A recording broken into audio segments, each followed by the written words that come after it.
While the hosts and guests are encouraged to express their views, they don't necessarily reflect those of the management of Portland Sports Network, but they likely do.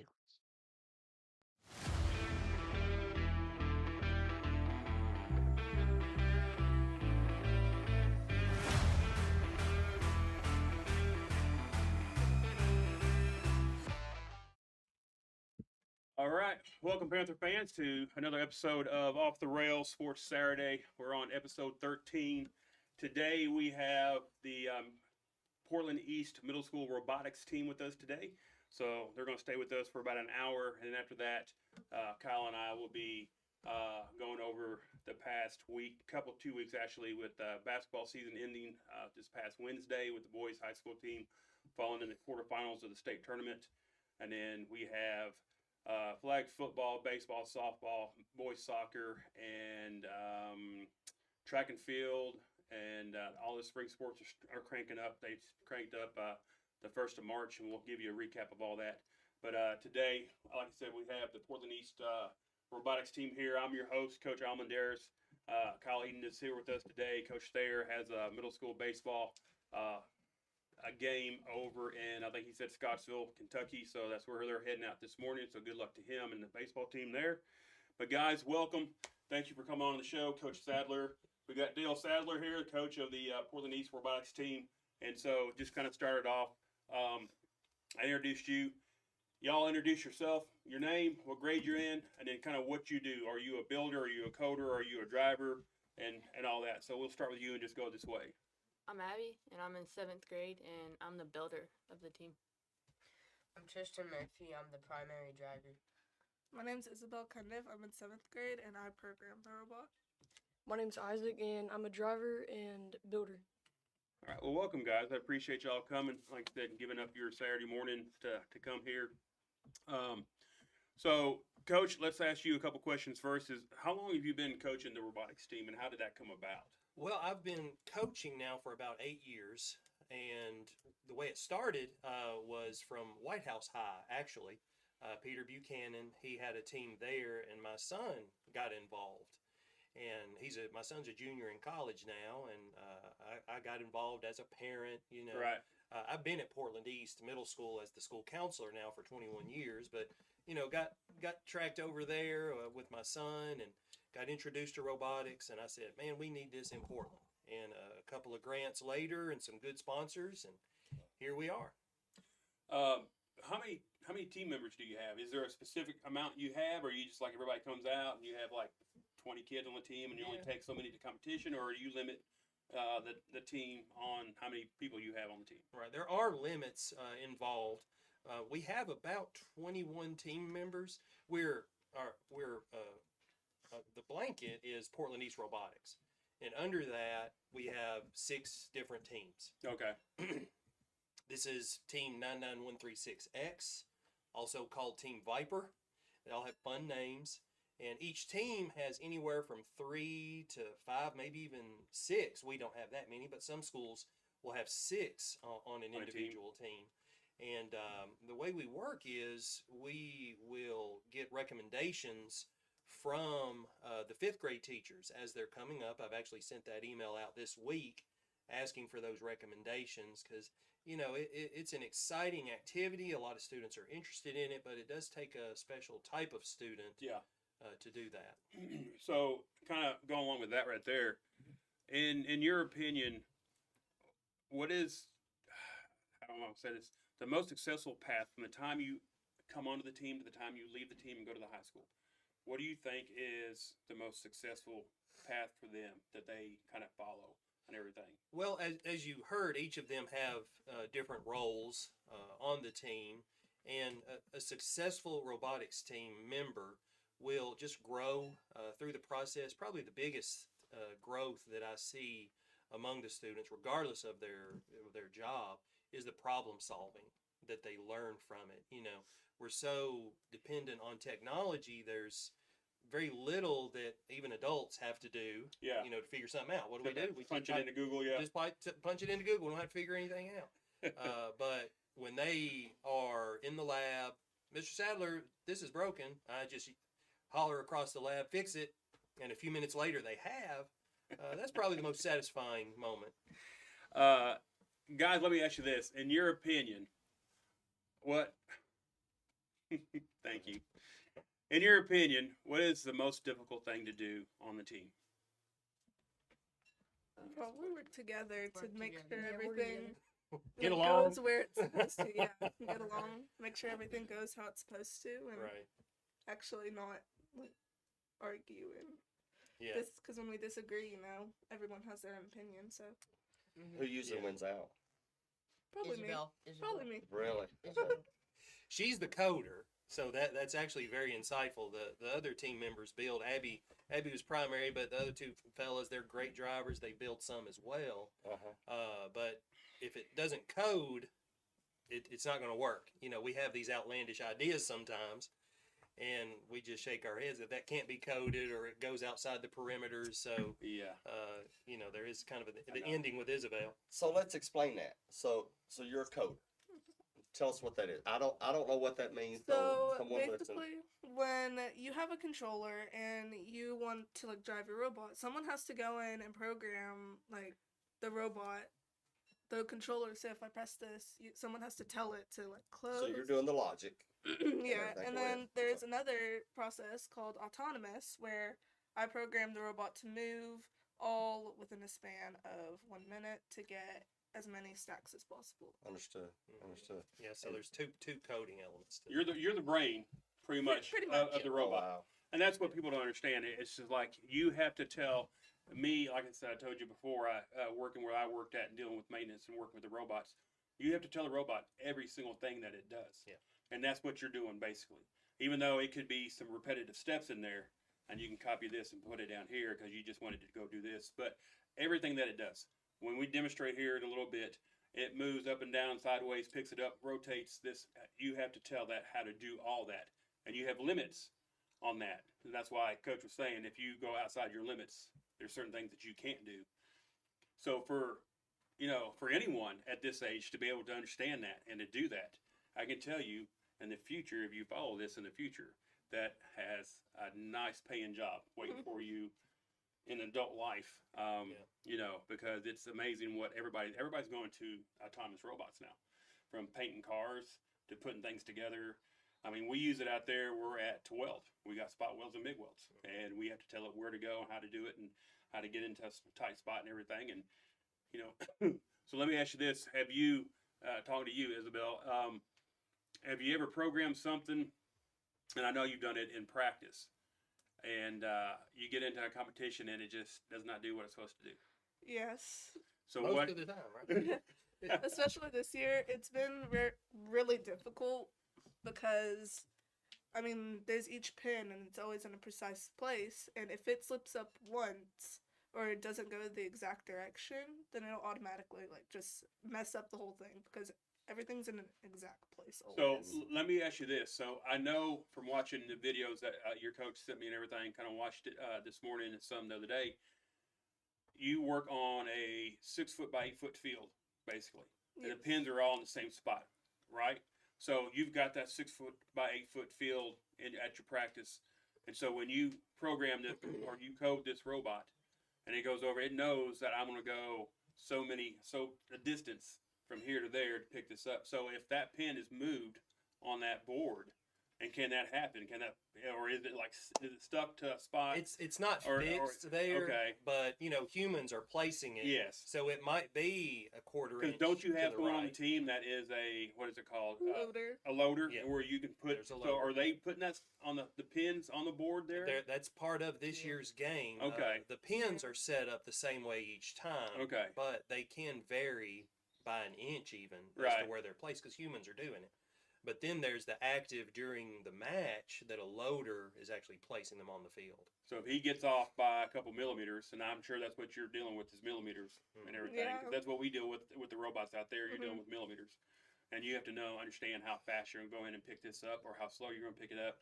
Time is essential because you're being timed. Yeah. You got so many minutes to sit there, or 30 seconds, or whatever. I can't remember what it said. We'll get into that. But so in y'all's opinion, what is the the hardest. I asked this already, probably. Right, The getting hardest along with is- one is another.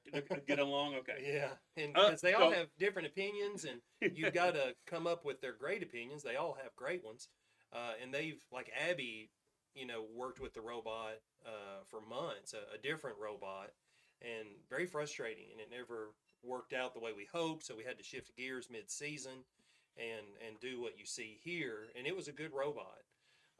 So it can be very frustrating, trying to get it to work, right, Abby? We see it on the screen because people post stuff all the time on YouTube. Yeah, you yeah. know, so you're getting inspired by their ideas, and then you look at it, you think, "Wow, we could do that." And then Abby, talk about that, how it doesn't do that.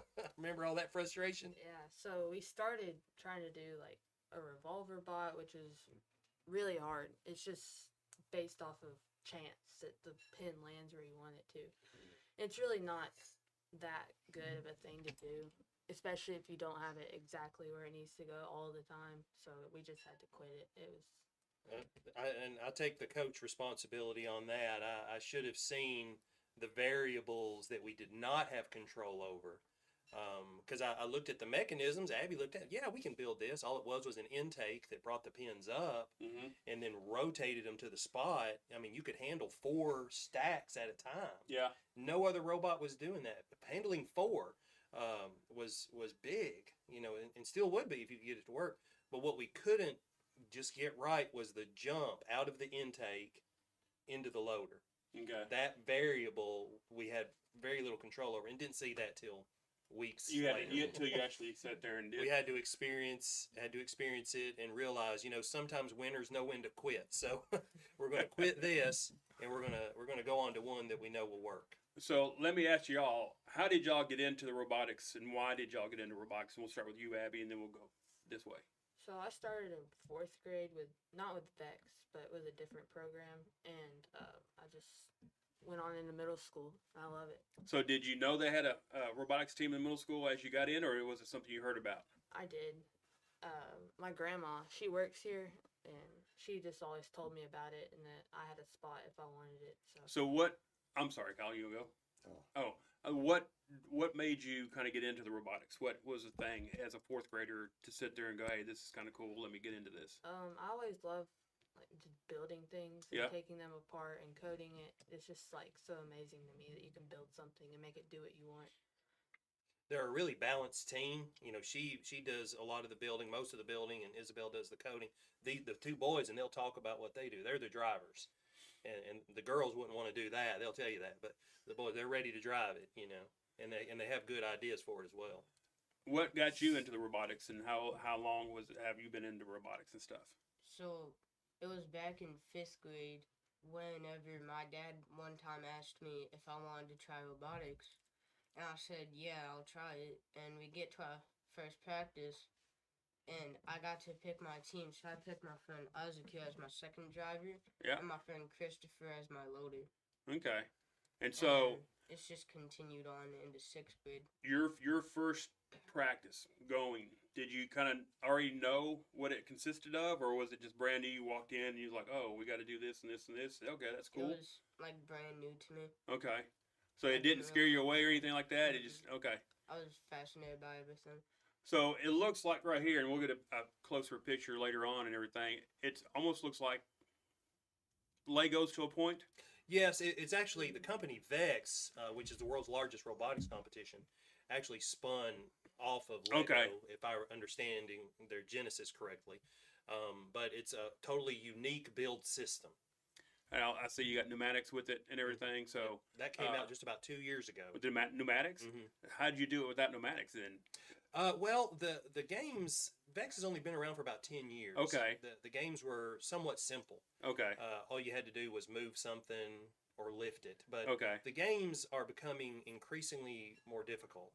So earlier games, you didn't really need the pneumatic. Right. Right. All you needed was motors, and you can't have more than 6 motors, Okay. which this one has all 6. It makes use of that. But you can get by, depending on the game, even as complicated as they are now, with 3 or 4 motors It just depending on what movements you had and what you got to do with that. and how much you want to do with it. Okay. Isabel, how did you get into robotics, and how long you been into that? So in 6th grade, my math teacher, Abby's grandma, stopped me in the hallway because one of their team members previously quit. And so she stopped me in the hallway and she was like, because me and Abby were friends, and she said to me, she's like, hey, there's a robotics team here and there's a slot opened up. Do you want to try it? And I was like, sure, because like, why not? I didn't really know what it was, but I'd seen different things because my dad works with like that kind of stuff. Okay. So I just was like, yeah, let's try it. And then first practice comes around, I met everybody, and then I kind of just picked up on things from there until now. So how did you get into coding? How did that come about? Was that something Coach kind of said, hey, I think you might be good at this? Or Well- was it something you said, hey, I kind of like this? Mr. Sadler, he told me, he was like, there's a couple slots, there's like a notebooker, and then there's like coding. And I was like, coding sounds cool. And I like to be able to deal with technology and tell it like how to do this or fix Right. this about it. And so I just kind of said, yeah, let's do this. So how frustrating do you get in practice when you try to run a program and it crashes and you're like, you just want to throw something down and Well, I kind of get medium mad because I don't want to medium like, mad. yeah. You like that? Medium I don't mad, want to get yeah. really mad and like throw stuff because then that's just gonna make things worse. But at the same time, I get mad about it, and I just kind of have to wait it out. There was a time period where VexIQ would not upload to the robot, so I couldn't test anything for like a solid week. Wow. So Yeah. you just kind of sitting there going, I can't do much. Yeah, so I just kind of tweaked it where I could without testing it, and then hoped for the best. Isaac, how long you been in it, and how did you get into it? So like he said earlier, like he told me if I want to do robotics, and so like that's basically how I got into robotics. And so how did you kind of find your little niche on what you do and as a driver and everything? Are you good with video games and stuff? Yeah. Because I see that your controller is basically PlayStation, Xbox controller type Yeah, of it's kind thing. of like Xbox. Yeah, him and I do a lot of video games together. Okay. And so, I mean, it's just like driving a drone. You know, you see a lot of, nowadays the drones are the same way. So, so do y'all see y'all kind of going from middle school to high school? Because the high school's got a robotics team. We've got their coach here today, just off camera, but he's here. You know, are y'all looking to sit there and continue the robotics at the high school level? Yes. Yeah, we were gonna try and stay as a team during high school. Okay. That's something we told ourselves in All 6th right. grade. Yeah. We were like, okay, do we want to continue this? And if we're going to, we're all going to stick to it to high Yeah. school. That's Is awesome. the coach going to let you stay as a team? Yes, sir. No, they work well together. Okay. So they with their jobs and so forth, and just to kind of piggyback on some of what they said, when they first come in, I try to expose them to everything. Yeah. But then they'll kind of pick it up, and what their role should be will present itself. So go to each one of y'all. Describe your team with one word. What would you use it?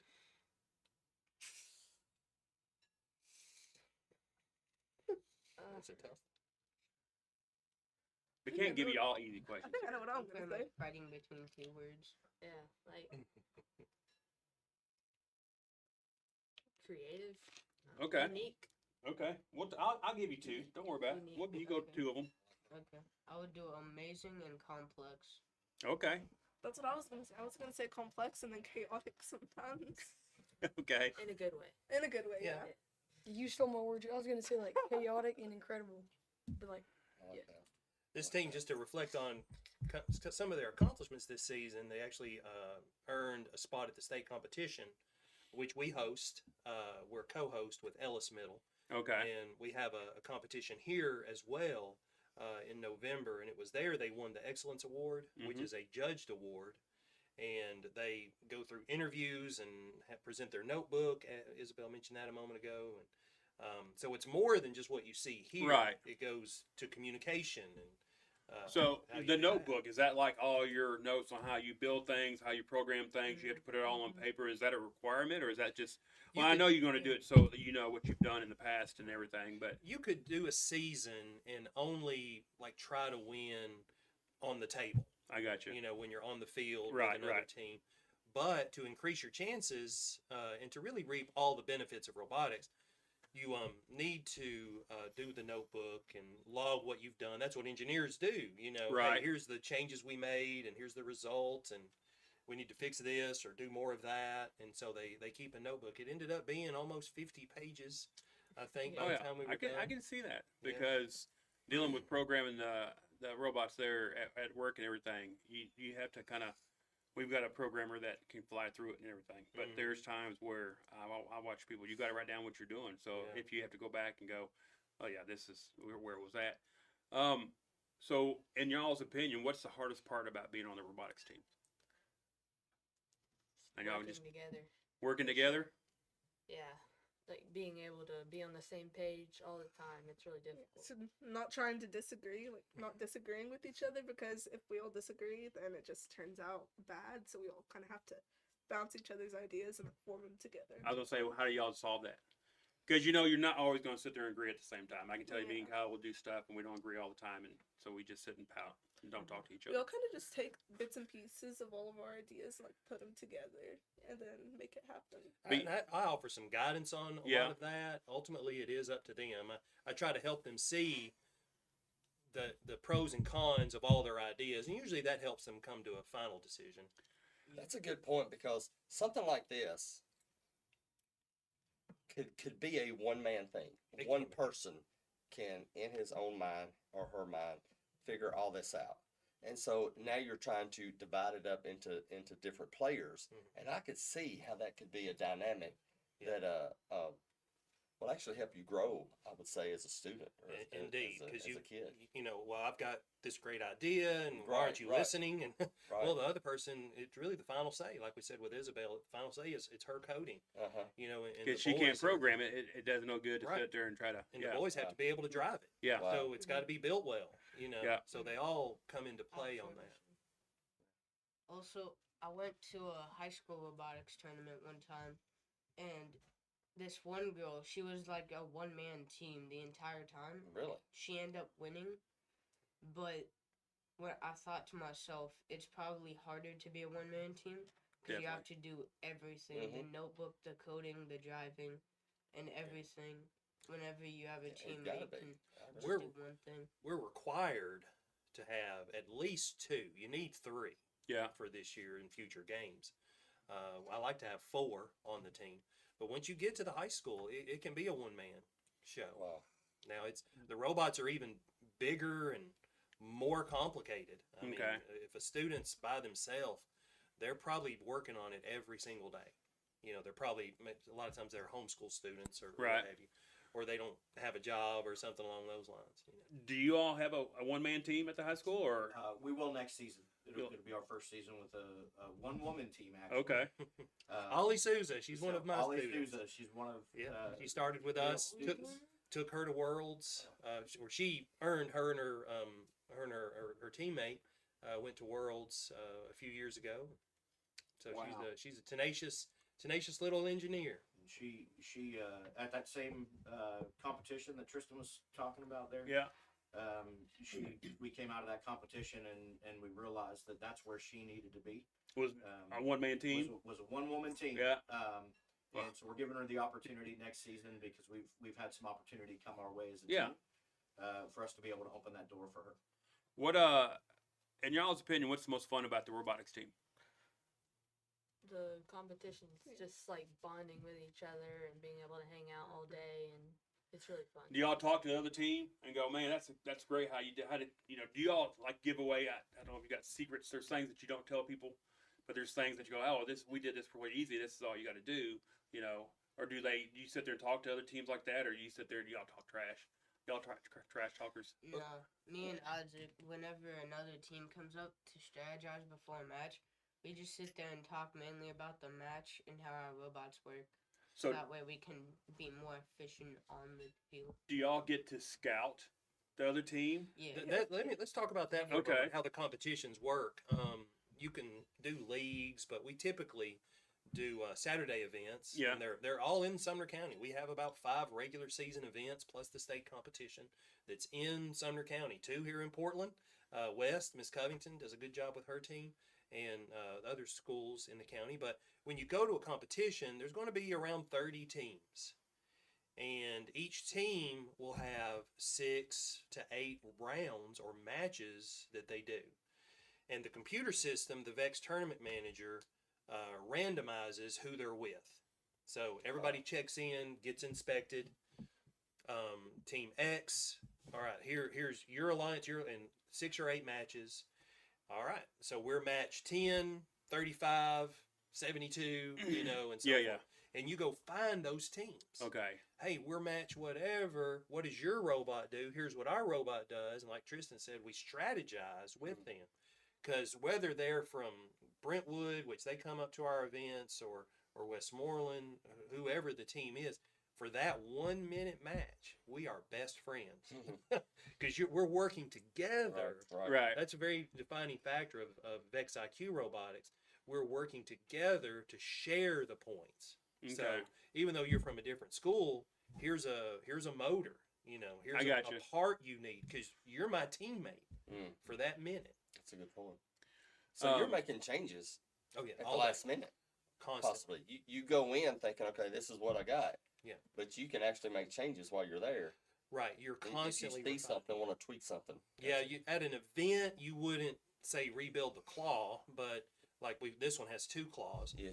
But if something's not sticking together, you know, Abby, she'll pull the parts bucket out and make it more solid because it keeps falling apart. Okay. You know, but yeah, Abby, you know, talking about how it's fun to interact with other people. You know, you take that to Worlds. It's literally the world competition. This year it's in St. Louis. 500 middle school teams from Kazakhstan, Australia. Oh my gosh. They come to St. Louis. Yeah. It's been in Dallas in the past. And so you're interacting That's with crazy. these teams over a few day period. So that really is fun. A lot of camaraderie. Yeah. Our team slogan is to cooperate and to conquer. I like You're doing that. both of those. I like that. So you're the coder. You're the primary builder? Yes, Is that right? and I do the drive code. She Okay. does the autonomous, which was way harder. Okay. So you get a task. Okay, this is the game. What do you call The it? game, yeah. This is the game. This is what we have to do. Do you start out first and say, okay, this is what I'm building, or do you have to get with Isabel and say, what are you thinking? How does it get started? What's your role in it, and actually going from here to there?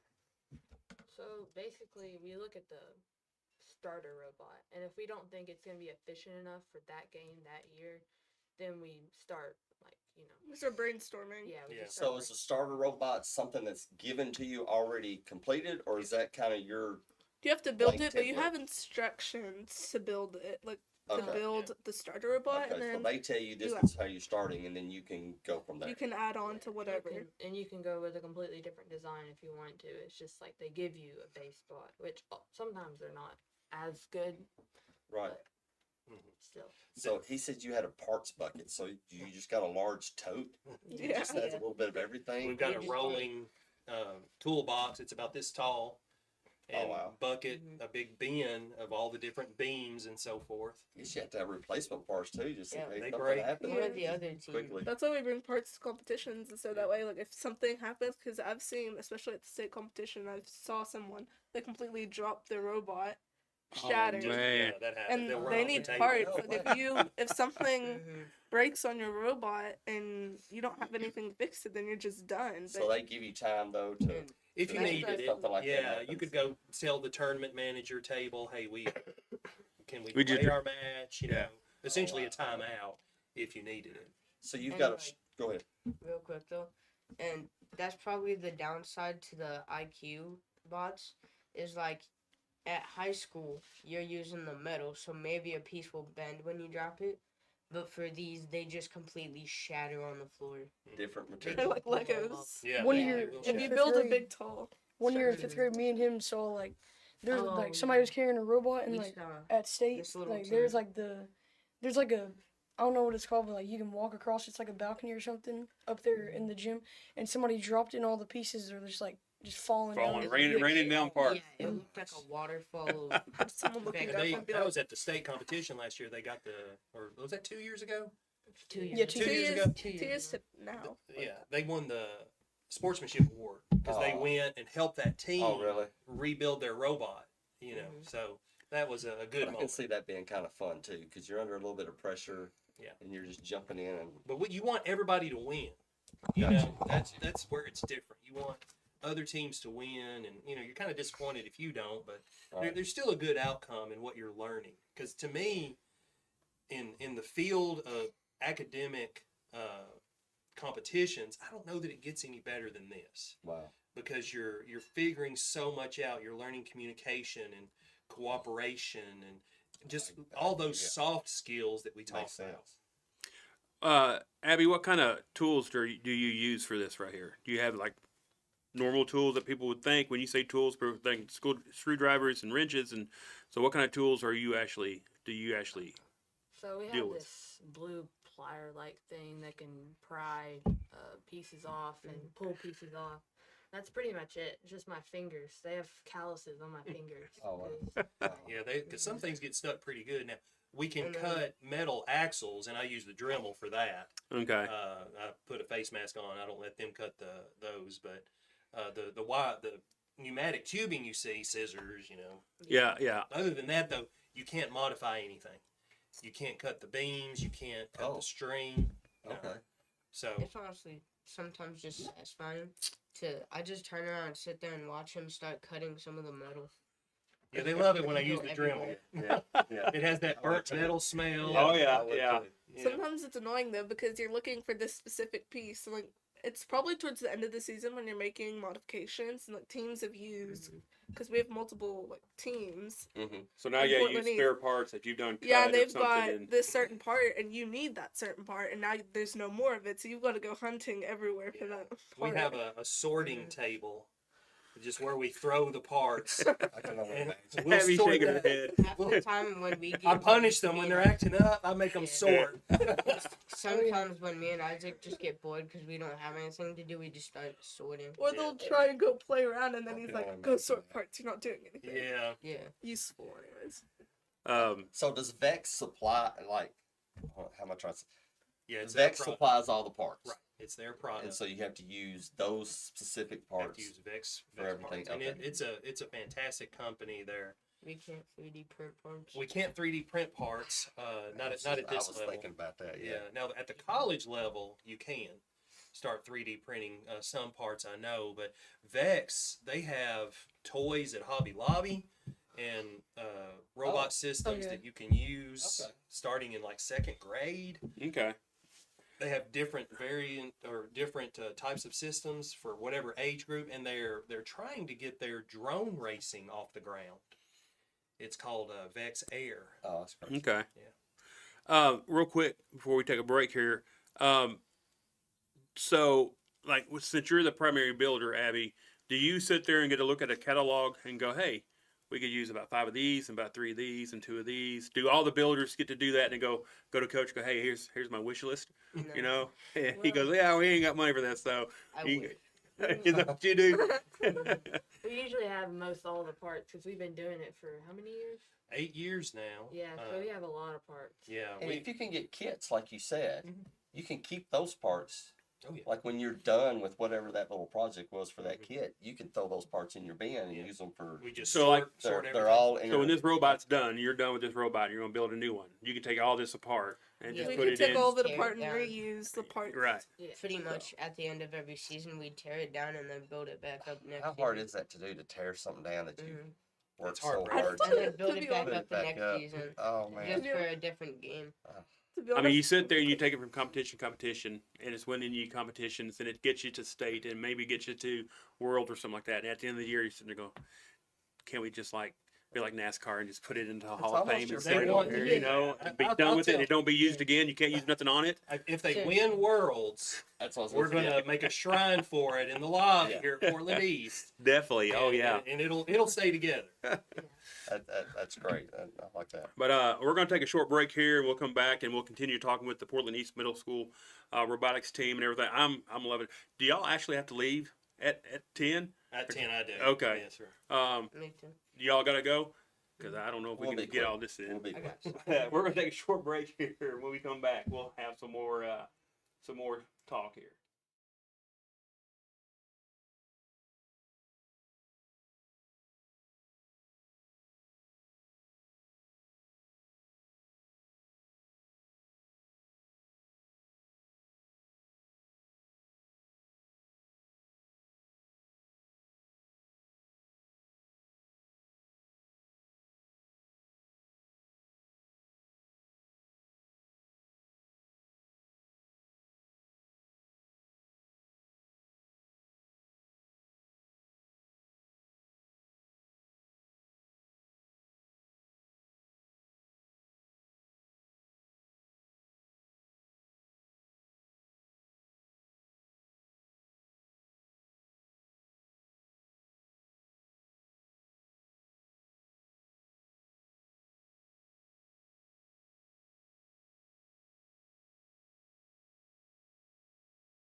in front of the microphone.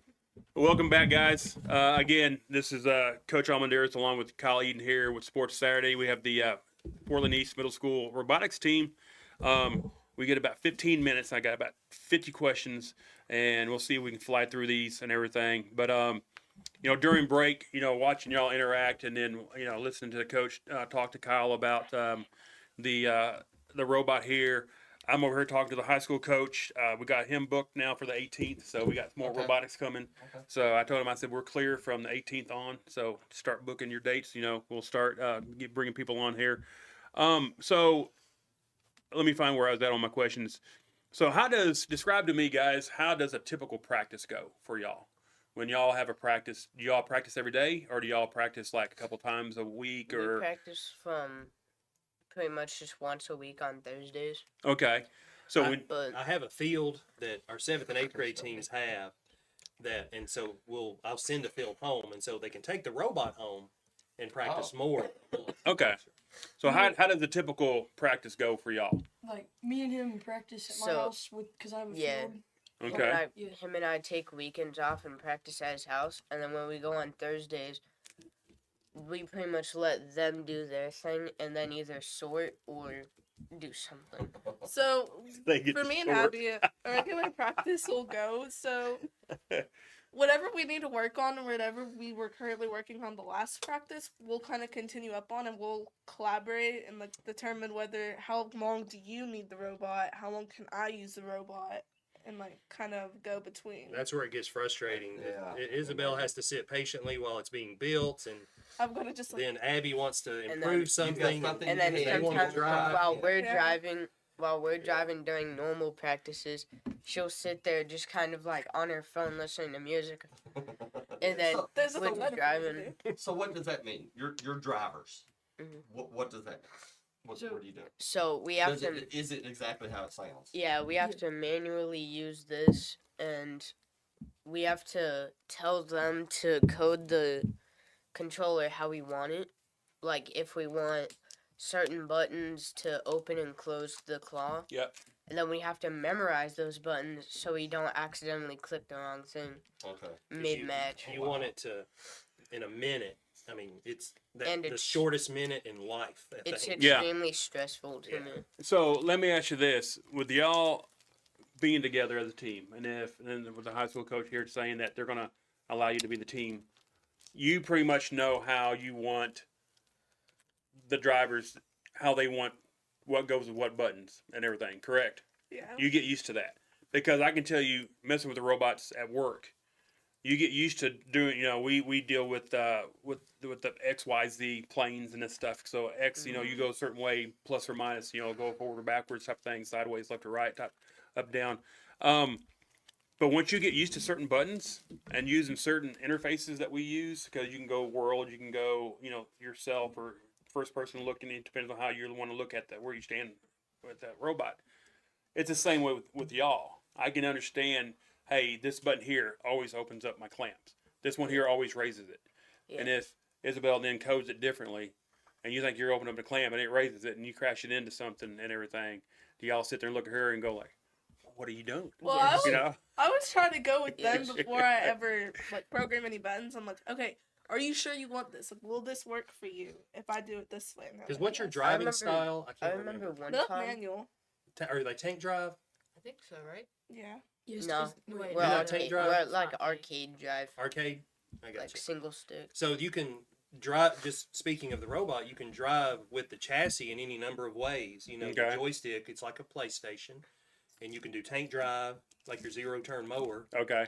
The right joystick does it all, the left joystick does it all, Yeah. or right goes forward and back and left turns, or vice versa. Yeah. So there's any number of ways they do it. So really is up to them, and then Isabel codes But it. as you said earlier, I even have a story to go with that.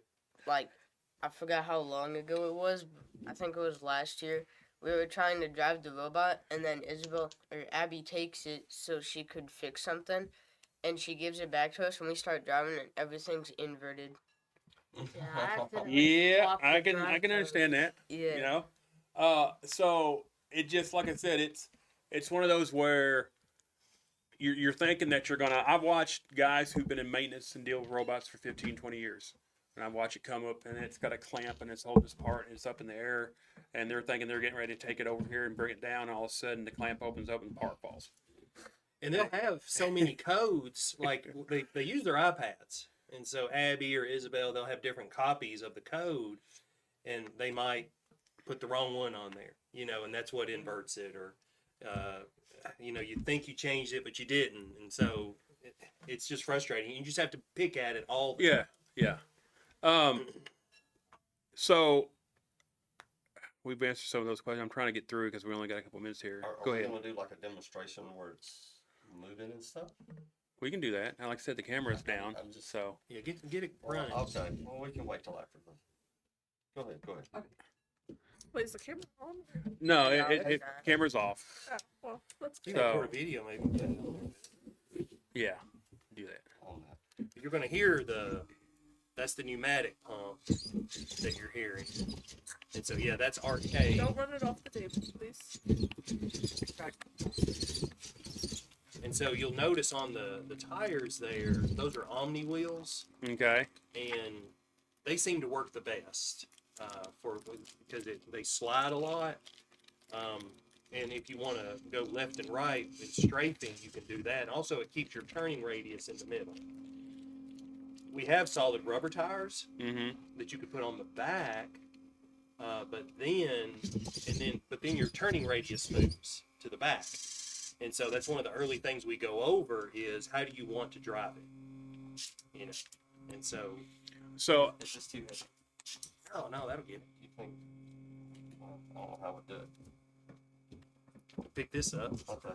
You can pick that camp can up. Let's not crush the cam though. There you go.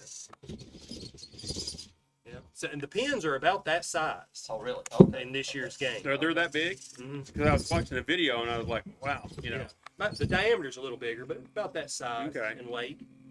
And this is for a large beam Where's that is part of the game. Is that's part of that what do they call the beam? Raised Because you have beam. pins and beams, There's various ways to score. and that's how big the beams are. Yeah, I was- It's I was- right in that. If and you could it sit there and picks it up. stack two pins, it's a point each. Unless you sit there, it's a different color, and then you get bonus points there. If you get three of them, it's everything. Add a beam to it and all that. That's and the early part of what you do is what's the best way to score? That's what you're trying to do is figure that out. Do you use the beam? Do you not use the beam right. for this year's game? And so we're actually going to have one of our final practices will be at the end of April, which is when Worlds is. And we're going to take apart the robots, do some cleaning up, but then we're going to watch the World Championship. And during that, some of their closing ceremonies, they release next year's game. And that's when we start designing for next year. What if you had to give advice to anybody that wants to join the robotics team, what kind of advice would you give them? And instead of just going, hey, buddy, we're friends, come join the robotics team, we'll have fun.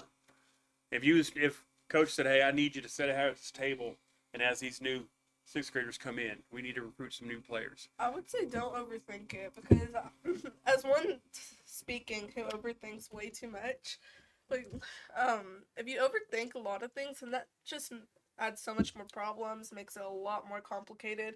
You just need to think of an idea and think of how you can pursue it in a way that's not very, very complicated.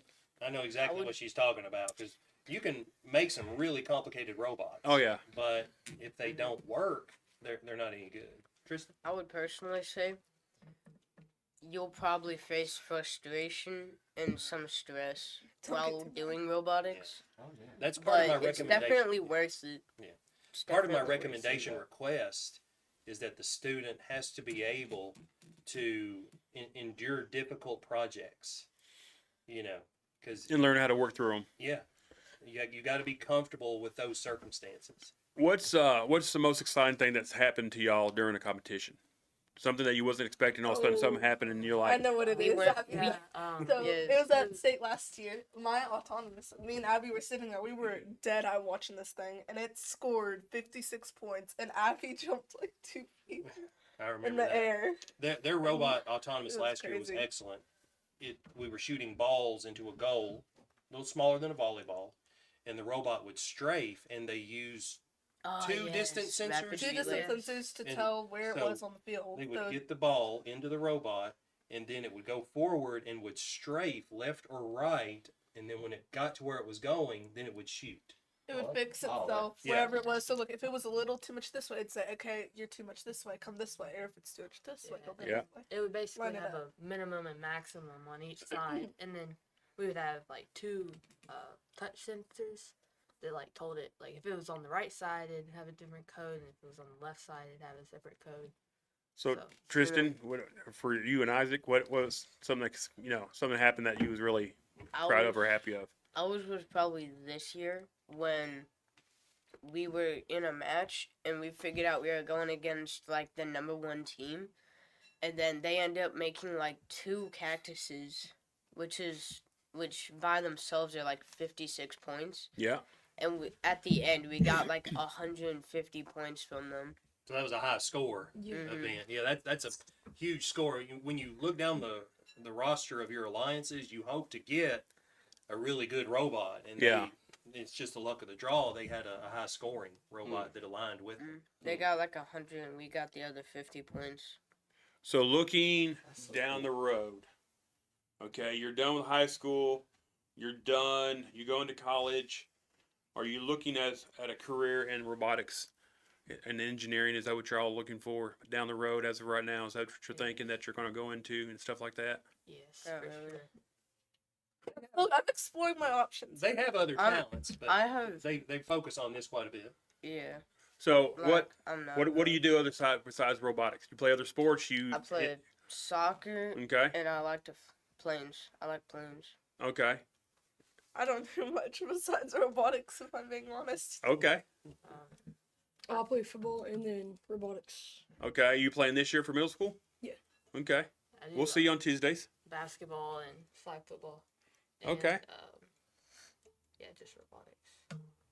So the Tennessee Tech actually has Vex U, which is their university level program. Yeah. And I know White House has sent a couple of students, and they've been very successful out there. So if they wanted to continue with Vex, You could go get to a Tech. scholarship maybe. Probably, Or yeah. would they offer that for?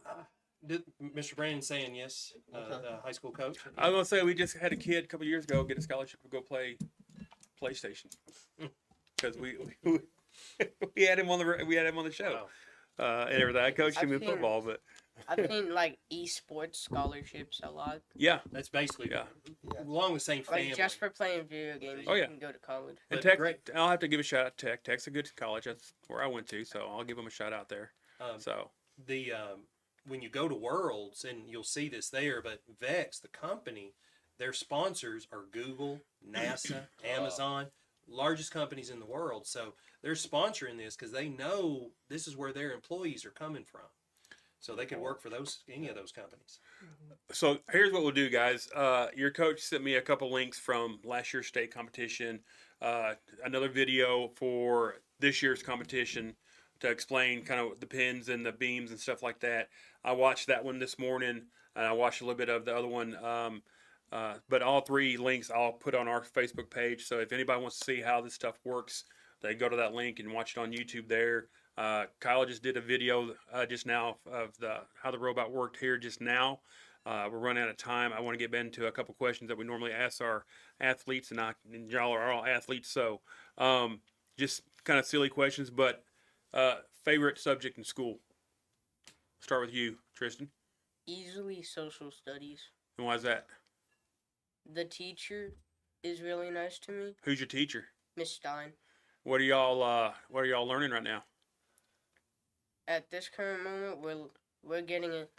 I think we're The exiting out. Renaissance? Yeah, The Renaissance. we were just in like the Black Plague. And Okay. The The Middle Ages, Renaissance. and now we're in the Renaissance right now. So do you have a favorite era of history?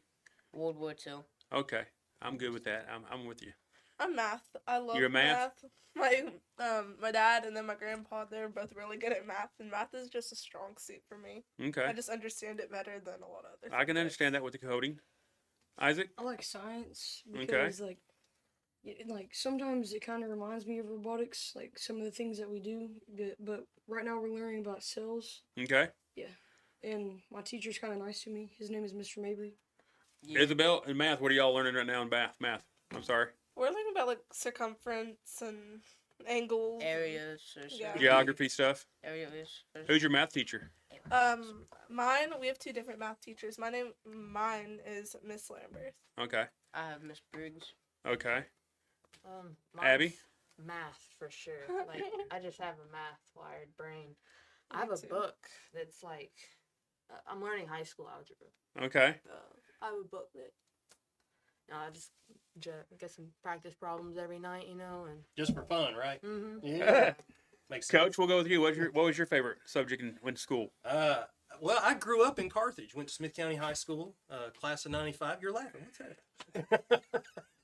I spent a lot of time over in Putnam County. Smith So- County. Oh, I know, But you but went it's through- close. It's Okay, close. So yeah, you that's know, true. you They're got to neighbors. sit there and kind of, They're neighbors. yeah. I was a good student.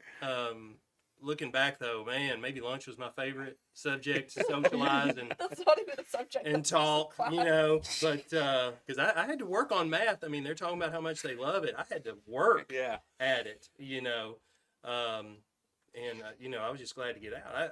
I started enjoying education, though, when I went to college. I have a Bible degree. I'm a minister in Cottontown. I'm a marriage and family therapist. I do marriage counseling in White House. And so I stay busy. I love education. But my teachers, in high school made a real difference in my life. And so that was my biggest takeaway academically, I guess. Guys, music. What kind of music do y'all listen to? Christian rock. Okay. Christian country. Okay. Isaac? Yeah, kind of like what Isabel said. Yeah. Okay. Pretty Abby? much all of it. All of it? Just a I mix. should be listening to Favorite artist? Crabtree. Favorite Oh artist? yeah, that too. If you had to sit there and listen to one band, one group, or whatever, one person, who is it? Who you listening to? Either Jordan Felix or Brandon Lake. Josiah Queen, Brandon Lake, or Ella Langley. Okay. Oh, Isaac? how about You can't sit there and copy these two now. You have to Yeah, I actually come know. out of this one. this guy's gonna say Yeah, you Matthew called me Crabtree. now. He's gonna say Noise Storm. No, I'm not. From I'm not Crabtree. gonna.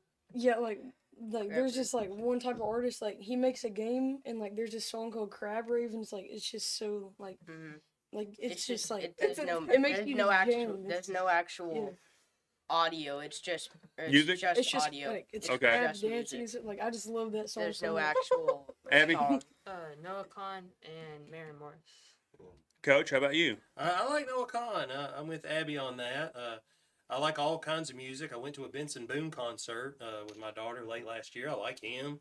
Of course, being from the 90s, I like alternative music. Yeah. All day long, Stone Temple Pilots. There you go.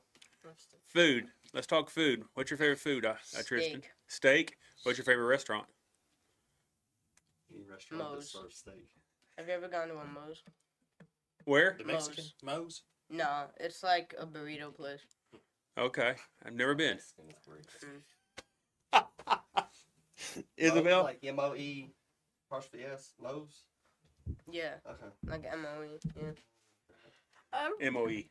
Mo. Like curly Mo. And, I like salmon, and then I like my dad's chicken Salmon? Alfredo. South. oh, your dad's chicken Alfredo. So, It has to be my dad's. okay. So you ain't eating chicken Alfredo anywhere else? No. Favorite restaurant? Oh, fast food, Chick-fil-A. Regular. I don't know. There's just some local restaurants. I don't know their names, but there's this one local restaurant down in Gallatin that we Okay. went to. That was What do you really get good. when you go there?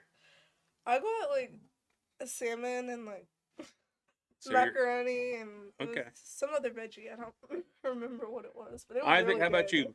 you? My favorite food is like cheeseburger, and then like the main restaurant I like is like Longhorns, maybe because like they serve steak. Like, I like steak too. Yeah. but- It's good stuff. And then They're bread. my fast food restaurant I like is McDonald's. What do you get when you go to McDonald's? A quarter pounder. Okay. Yeah. Abby? My favorite food is French food. French food? Mm-hmm. How did you get into the French food? My parents are big foodies, so we go at restaurants in Nashville all the time. Okay. So you're Italian.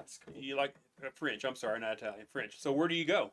We go to Margot's Cafe 5 Points in Nashville. And so what do you get when you go there? What's your go-to French food? Well, they change up the menu pretty much every week. I had escargot one time, which is snails. Yeah. It's actually really had good. It was, huh? Yeah, and Well, fatty that's duck. better liver. you than me. I got a story about that. Coach, how about you? All you can eat rib night at Montana Grill in Bowling Green. Okay. It's Tuesday nights. There you go. We're over time here. Let's go. One more question. That's to the guys here, or to the kids here. What is something that your coach says all the time and becomes a small joke when he says it? Oh no. Be honest. I It's gotta okay. think I on won't, that. I won't give you in-school suspension. Be So honest. it's one of those where he'll sit there and say Sorting something. task for you. It's some, yeah, Another you know. team made a joke about him. They, Oh, I they know made what you're it talking like about. I know they what made you're it like something not. So okay, Dale I know what it Sadler. was. So it was a team down in Westmoreland, Oh, Jim. and Yeah, they they were made like, their "It's team name. Jim." They Adler. made their team name. It's a Jim Adler, not Dale Sadler. That And That's their, so every That was the team teams- name. Teams get real creative with Yeah. their names, and they went to Worlds last year. Team from Westmoreland, Kathy Jones does a good job out there.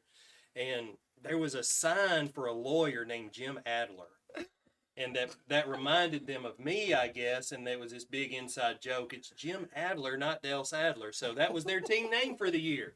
And, I and, remember and they that, did yeah. really well. So we I'm played proud they with carried them it. too. Yeah, We they had played an with them. alliance with them. Our team at the first event, they saw them. They're like, "Y'all making fun of our coach," and they went to my defense. I was very proud of them. But no, it was an endearing team name. another one is probably when so they like to play around if they're not working Talking on the about Kristen robot. and Isaac. Oh yeah, Oh, I can they see like that. playing around. So he's I'm not even gonna deny it. well, like, Tristan was trying to bug me while I was working on something, and Mr. Sadler was like, "Quit flirting, go sort parts." So sorting parts is the thing, huh? When there's one robot, it's hard to keep all four of them busy. Oh yeah, yeah. So we're gonna build a couple of robots this next year, I think. And that way you can sit there and have a spare, and you got somebody to do. That's right. Kyle, you got anything to end here? I know this has been fun. I tell you what I'd like for y'all to come back and spend some more time where we actually get a video up and After get that y'all. Worlds. Yeah, Yeah. but definitely keep me informed on what's going on, especially when you got competitions. I'm not saying we can. I don't know if we're broadcasting, but I definitely will come out with the iPad and video the competition and everything, and put it on our put it on YouTube and our Facebook. You know, if we got I'll let to, you but know, we have about mid-November is when our event is, Okay. and in state. I'll definitely forget by then. So just keep me informed. And guys, we appreciate y'all coming on today. Been trying to do this for a while, and if there's another weekend in the summer, y'all got nothing to do and everything, we can come back on again. And like I said, we already scheduled the high school to come on the 18th, April 18th, to see what they've got to do, and maybe we can get both of y'all on and do a full 2 hours and everything with both teams combined and everything. So. Fun. But I do appreciate y'all coming on and you know, giving up your Saturday morning to come here and everything and do this. And you playing football, I'll see you on Tuesday nights. We broadcast middle school football games. Anything else y'all are doing you want us to know about? Get a hold of Coach right here. He's got my number now, and we'll sit there and see if we can't do something with that, you know, or anything like that. You got anything needs promoted and everything, let us know. We'll put it on our Facebook page to help out with that too, and anything that goes on with that. But guys, I really do appreciate y'all coming today. We're going to take a break, and then when we come back, me and Kyle will talk about the end of the boys high school basketball season, and then like I said, we have baseball, softball, flag football, boys soccer. That's all coming up. Track and field, that's all going on right now. Season started about 3 weeks ago now. And we got a lot of stuff to catch up on, and then it looks like we've got 4 broadcasts to do in March, and then we've got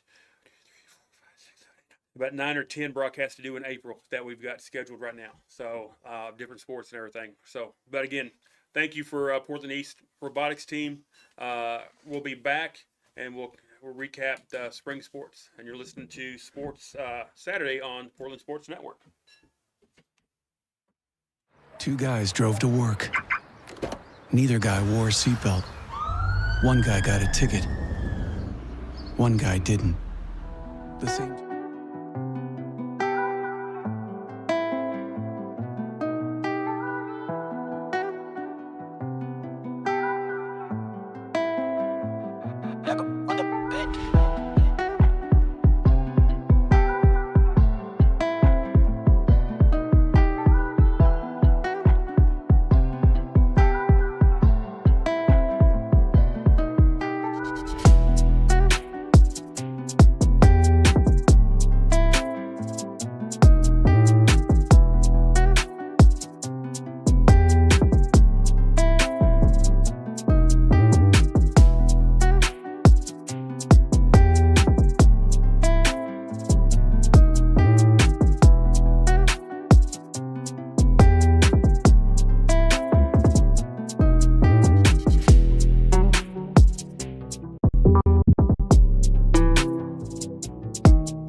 Hey guys, welcome back to Sports Saturday Off the Rails, episode 13.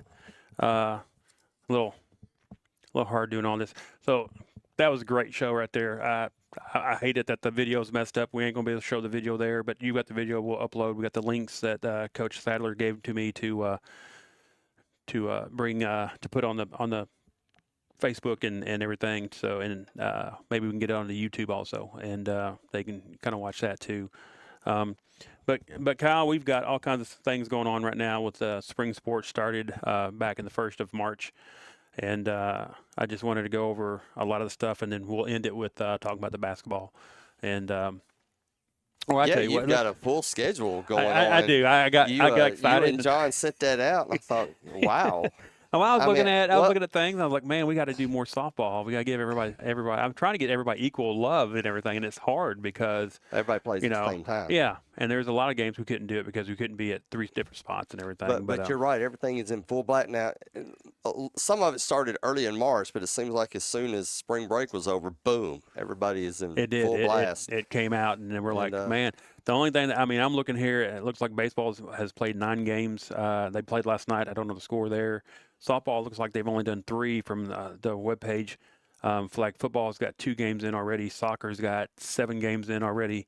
And so you're trying to get all this other stuff. Conan, we got to go cover this and cover that. And that's like soccer. When I come out and give you the schedule here in a minute, it's going to go, well, y'all not really doing soccer. Well, it's kind of hard to do soccer because we committed with the baseball games first and then a couple of flag football games because they were all at home. And then I was like, okay, I'm willing to travel. And, I know you're busy and John's busy with middle school baseball and everything. And I can go grab somebody to help me and everything. And so I was trying to get games in there to give more coverage and everything because we're trying to cover everything that we can.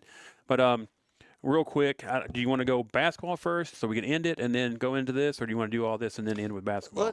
We can do basketball first. Okay. Since it's I'll still let fresh. I'll let you lead this way. Well, of course, the boys team made their trip to the state tournament this past week, and I'm still just trying to get over the fact that Portland basketball had 2 trips in 2 years to the state tournament. It's still something that I don't think will sink in for a while, but that was another just fun experience. I tried to soak it in better. Last year when the girls went, I think it was just, for me, I was so much in awe of what they had accomplished, and going on the court and just seeing purple and white come on the court and everybody in the crowd, it was so much of a blur doing that. And this time I tried to slow down, look around, watch people. I stared at Trent Napier over there, who somehow got a seat at the scorer's table across the way from us. I don't know how he did that. And watching the Panther Nation and the fans over there on the north side up there, I tried to kind of watch things and maybe take it in a little bit better, but it was just a exciting time. The boys did lose that quarterfinal match. Score was 59-50. That game was close. They had it within 3 there. I think it was early in the 4th. I had it, and Fulton just kind of went on a little run, like a 9-2 run right there in the middle of the 4th. And then we couldn't catch up. And, of course, we was trying to kind of hit some threes there at the end to get back in it. And it just ended up to being a nine-point game. But looking back, and I know they felt like they could win it. I felt like they could have won that game. Nobody expected them to win outside of Portland, but I felt like they could win. And they proved that they deserved to be there, and they proved that they could have went to the next level and could have got that rematch with Upperman. But Fulton, that coach who's been there 40-plus years, 900 wins, Hall of Fame, and he's known more about defense than he is offense. And their defense was just ridiculous. And to me, being able to score 50 points on that team, to me, was an accomplishment because it was a hard 50 points. It was. And so when I got there and we walked up the ramp onto the court, that to me was exciting to me. I've been on the court level at Tech watching basketball games there, and you've been on court level at the high school. It just something, the lights made everything brighter. That purple really popped. It when we came out on the floor. sitting sideline. You know, you and Coach Thayer were talking last year about how it was so different and everything. And I sat down there and I was like, it's not really that different. It is. It really is different. Because I'm sitting there telling you, well, there's that kid from Upperman who just got offered from Alabama for football. He didn't look 6'4". Mm-hmm. You know, the big guy from Fulton, number 10 and everything, that he's supposed to have been 6'4". And he didn't look that tall. They didn't look tall to me, being there. Right. And just having everybody that close to you. You could feel the ball, if they bounce the ball as they come down the court next, you could feel it, the vibrations through your feet and everything. It's just, though, I took some pictures and it's kind of like you kind of looked around and, I messed up the broadcast a little bit because I was doing all that. I got caught in the moment and cut you off a little bit with the commercials. But you're right. I think you take the first quarter back, give it back to us, and not have us be in such an awe and let us play our game. Because the second quarter we came back, we fought back into it, kind of got caught up. We outscored them in the second quarter. And I think you take the first quarter away and let us play our game there in that first quarter. It's a totally different ballgame. And I think we were walking away, And the thing is, I thought Upperman would be the one that would be going. And, they beat Upperman pretty good. Yeah, the team that beat us beat Upperman, and now they're in the finals. Yep, today. Which is strange. They're playing Alcoa. Alcoa is one that one. just, no, man. And two teams in East Tennessee that are about 18 miles apart are going to be playing in Murfreesboro for the state championship. Yeah. But like I said, it was a good season. And, talking about some of the things it was funny watching Avery. Avery got to dress out and go through warm-ups. And everybody's texting me going, dude, what's going on? I said, he's not cleared. He's not going to play. But that was good. It was good that he was able to do that. Would. And it was funny because he sat down and you talk about, looking across. I happened to look across right before the game started, or right as the game was starting. And Avery caught me looking at him and everything. He starts laughing. And I started shaking my head no. And he sat there and pointed to himself and pointed to the floor like he was going to play and everything. And I just kind of laughed and shook my head and everything. But, it was fun seeing that right there. It was good that everybody got to experience that. And the cool thing was we got to go into the media room at the end and for the press conference. And you're sitting there, and it was kind of funny as you get into there and you see it on TV or you see pictures that people post, like the Main Street media and everybody 615 Preps, they were all there. And you walk in, you're thinking it's going to be this big room full of media people. And, Keelan and Tristan came in and Coach Ferguson came in and sat down, and you're going, okay, there's 5 people counting you, counting you, Kyle. And but it was cool, to sit there and watch them go through that and have to be able to and have that opportunity to do that and everything and to play there. You don't want to sit there and say, well, at least you got there. There's all these teams that didn't get there. I know that's not a thing to be happy with, but I think they should know that. I'm with you. Nobody gave us a chance in that game except for people from Portland. And we did bring a good crowd. Looking across the way, looking at the student section, I really did love the way Coach Mr. Wood sat there and has bussed our students down to Nashville for the regionals and sectionals and everything, and then was able to bring another bus in for them to come to MTSU. But behind us, I didn't look behind us to see what the crowd looked like behind us, but I could hear people yelling and everything, and so I know we showed pretty good our coverage. I'm trying to think what I'm trying. I was going to help you, but no, that's I fine. didn't know where to go. For bringing people, for Portland coming in and leaving the town and coming and watching the game. That's what is really cool and everything. So, but it was a good grade. And they expected to win. I really do. You can talk to them. Yeah, we got down double digits there in the first, but they cut it to 7 at the end of 1, cut it to 2 at halftime. We had the ball first, and vintage Coach John Ferguson had a set play coming out of the half, little backdoor little deal there, scored, tied it up early on in the third. So they were in the basketball game in the second half. Yeah. And it's just a little bit too much Nick Steen. I mean, he ended up with 23 points, and he was just hard to stop.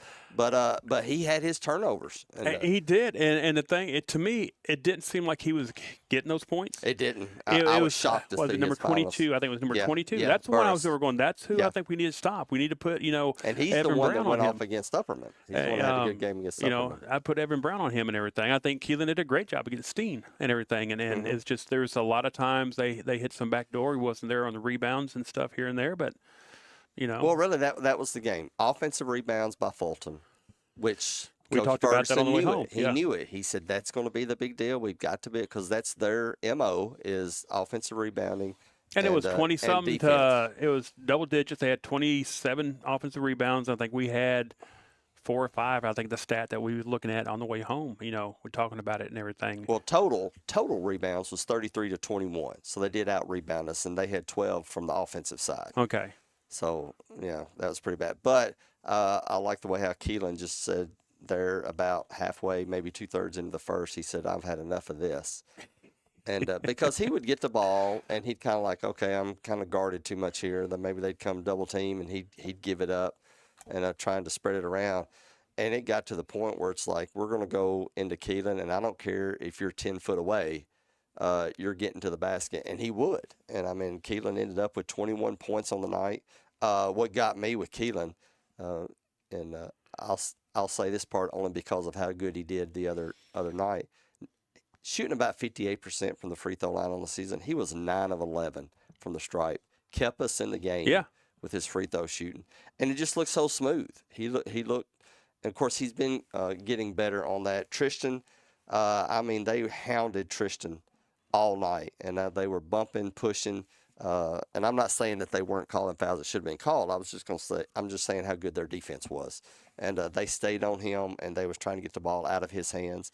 He still ended up with 12 points for him, and Evan Ferguson had 10. He had that 3 that was pretty loud whenever he made that one. But it was that, and turnovers. Fulton caused a lot of turnovers on our part in the middle third of the field, and that kind of got the easy bucks. You take those away, and the game is right there to end, and we would have had a chance to go on. But they have nothing to hang their head about. Nothing. Think about the season they've had. 28 wins, which is the most all time. Regular season district champions, district tournament champions, regional tournament champions. I was gonna say, let me. They got a post on Facebook, and I really do love it. It's the picture we had when we won regional at home, and it's got everything they did. Really? Like what you're just rattling off. You know, district champions. Keelan getting regular season MVP. and Tristan so- getting tournament MVP for both the district and the regionals. We're well represented. You think about that night Honeycutt had against Giles County in the sectionals to give us a lead against that team, to get us to state. Just a great season. And two things. So Go ahead. I'm sorry. Go So it's District 9 AAA regular season champs, District 9 AAA tournament champions, Region 5 AAA tournament champions, sectional sub-state champions, finished in the Elite 8, regular season MVP Keelan Dalton, district MVP Tristan Calvert, and region MVP Tristan Calvert. So, you know, and Coach Thayer sat there and said it. Coach Ferguson sat there and said it during the press conference at the end. This is the best overall team. And that got posted on Main Street Preps. Yes. I mean, Blaine put that up there about 10 minutes, it felt like, after that meeting was over with. He said, this is the up and down, this is the best, most complete team Portland has ever had on boys basketball. And he even looked at one of the guys, and he goes, I know which team that you would debate me with, talking about his team. Yeah. And he goes, this team would beat that team. And I was kind of shocked that he would say that. But he's talking about top to bottom. Yeah. Yeah. You know, that he felt like that this team is the best team that they've had. It's because you're going to sit there and go, you had him, you had Corey Brewer, and of course Corey's the one that's going to sit there and weigh on everything. Everybody's going, this team had Corey. He went in to play Florida. He become NCAA, you know, MVP. He went on to a 13-year career in NBA and all this. How do you say that's not the best? And they won the state championship. So how is that is not the best? But like you said, it's top to bottom. Who won the state championship? Corey and them and Portland and all that. Did they not win? But when Corey played, I thought they won when Corey played. They won the quarterfinal. Okay. But then lost in the semifinal. And so you have all that, but it's basically because Corey went and played in the NBA. So everybody's going to sit there and say that was the best team. True. You know. True. But like Coach Ferg sat there and said, it's not just the one player or two players that you had on the team. It's top to bottom. And like Coach Thayer said all year, you've got 7 players that, you know, you got 2 players coming off the bench that gave you tremendous time. And so if you had to put a team out there, And what Coach Ferg is saying is, I would take this team that just got done playing and put against that team back that he played on. Right. And they go head to head and everything. This team this past year's team, it would win, is what he's saying. And that's what people got to understand. And then the other thing was the article that they had before the game, Curtis. If we can get a shout out to Curtis, I thought that was awesome. Almost got a little emotional, him and sharing that picture, and they wanted to do an article on him. That I don't think that was nothing. I thought maybe Coach Ferguson or something had said something about, hey, this guy's. But no, it was just somebody that knew what Curtis had done all those years and wanted to do a story on him. And I thought it was a well-done story. And I think it's around Facebook. Several people tagged it and forwarded it, or the term that you used, shared it. And I thought that was just cool to read all that. And then to read the article before the game that they had about Coach Ferguson and watering the bamboo. And if you don't know what that's about, try to look that up and see if you can find that article.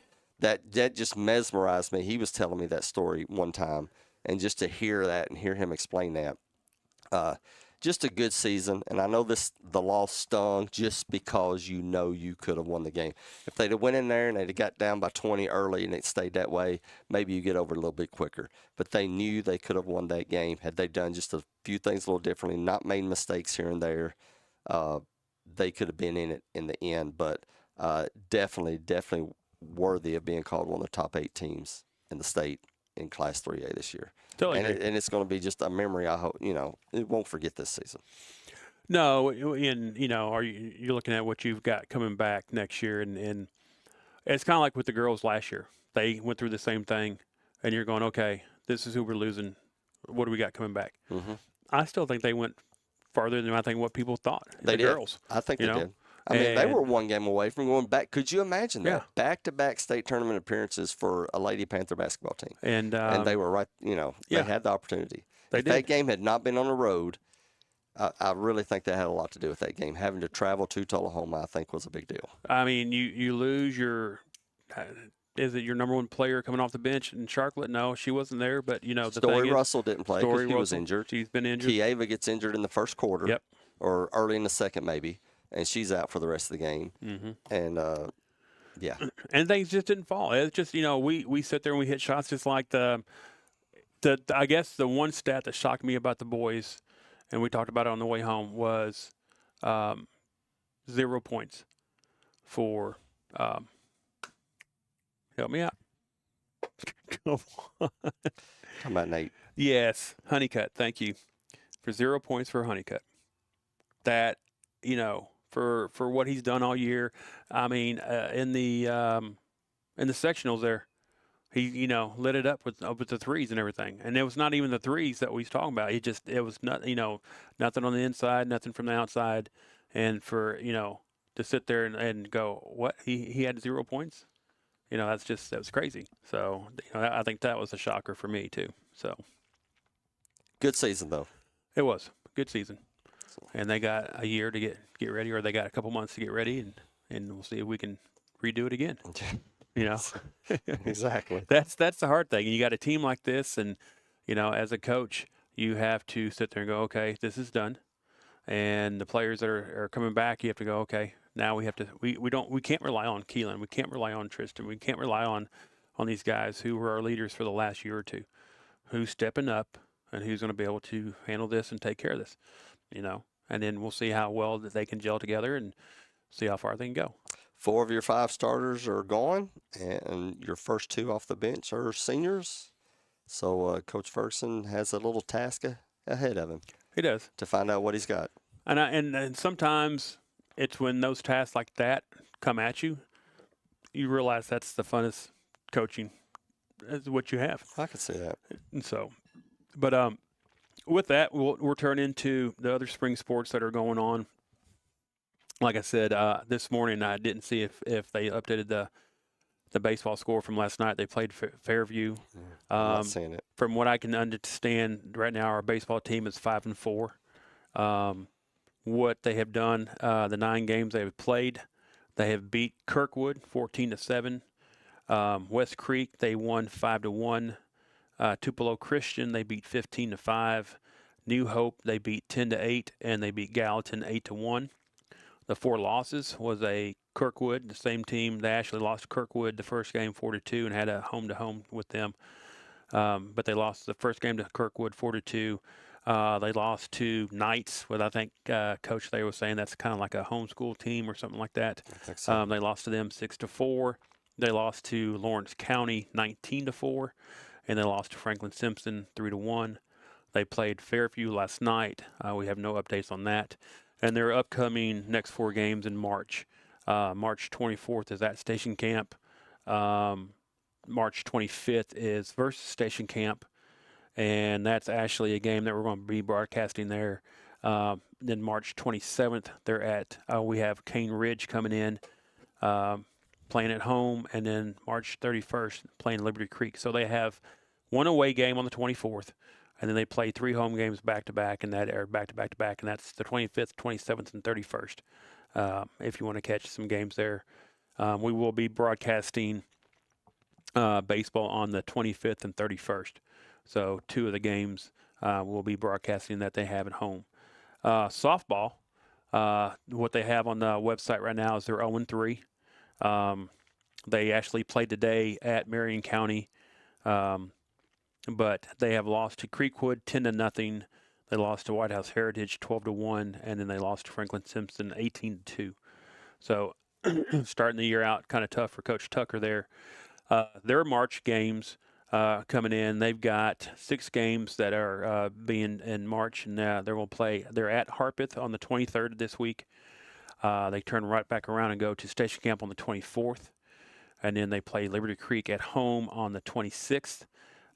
Then we got Joe Burns coming in on the 27th, and then Franklin Simpson at home on the 30th, and then they go to Springfield on the 31st. I can tell you on the 27th against Joe Burns, we will be broadcasting that game there. And then some games in April also. Flag football has started. They had some pre-games and everything. Right now, the flag football is standing at 1-1. They beat Westmoreland 26-13, and we lost to Liberty Creek 40-6. And understanding the Liberty Creek thing, they've got a pretty good team and, and everything. So, I can kind of see that. Well, they were highly competitive last year, and most everybody was back for this season. They got all the awards and stuff last year. So the month of March for the flag football, this week, the 24th, they will be playing at Gallatin. Me and Coach Thayer will be down there doing that game, broadcasting it here on Portland Sports Network. And then on the 31st, they're at Hendersonville High School. And then on April 2nd, they get to play their first home game. They only got 2 home games. It'll be played here at the stadium, from my understanding, talking with Coach Inman.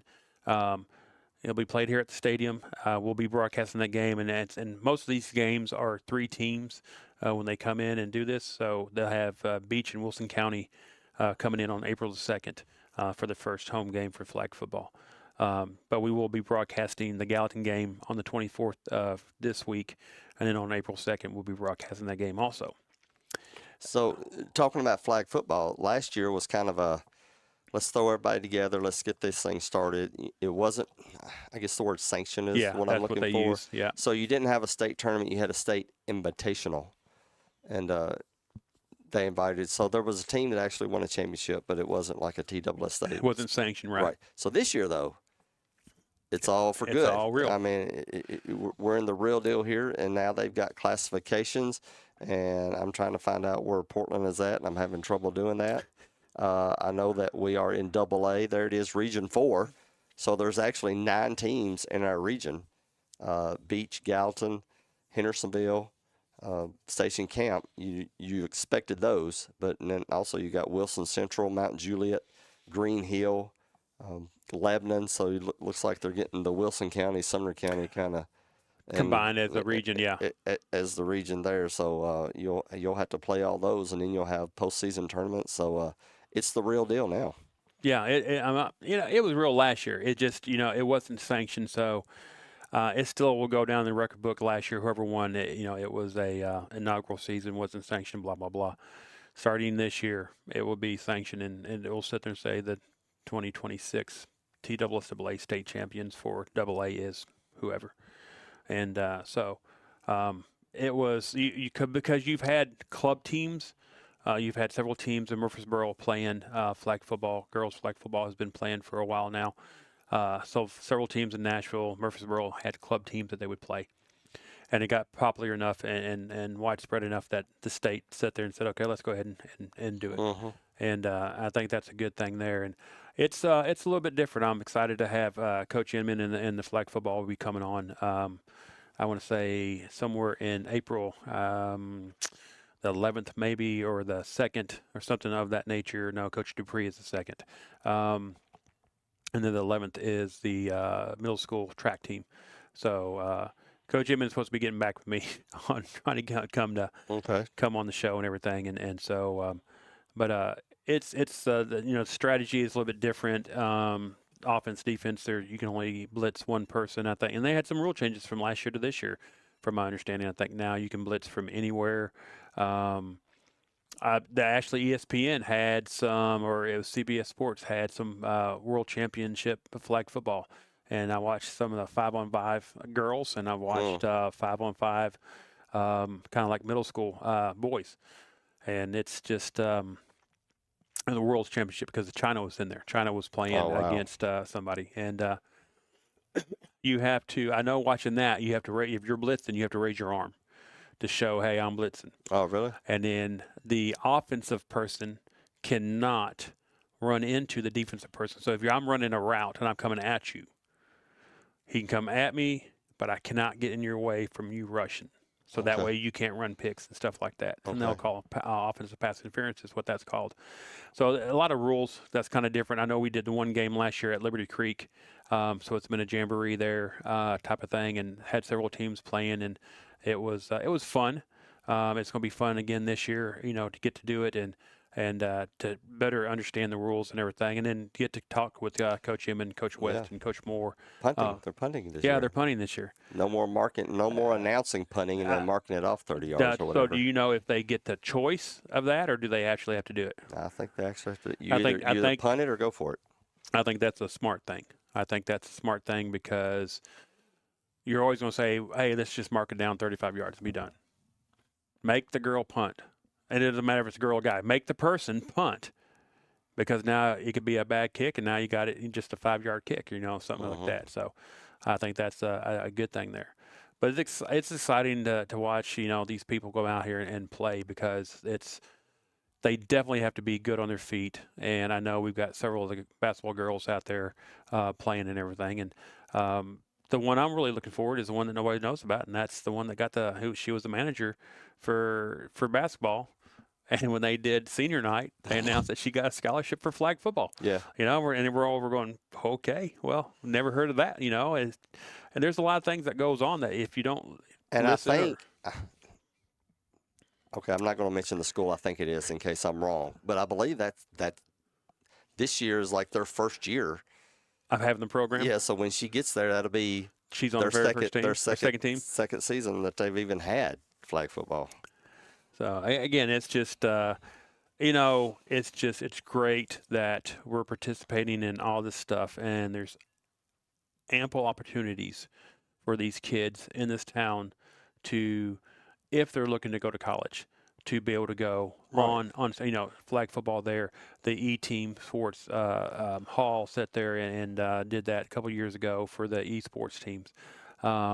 The flag football, having the opportunity for that. Basketball, you got several players, getting to go and use that opportunity to continue their education if that's what they're looking for. Football, we got several players who signed, there. You're going to have people with baseball and softball.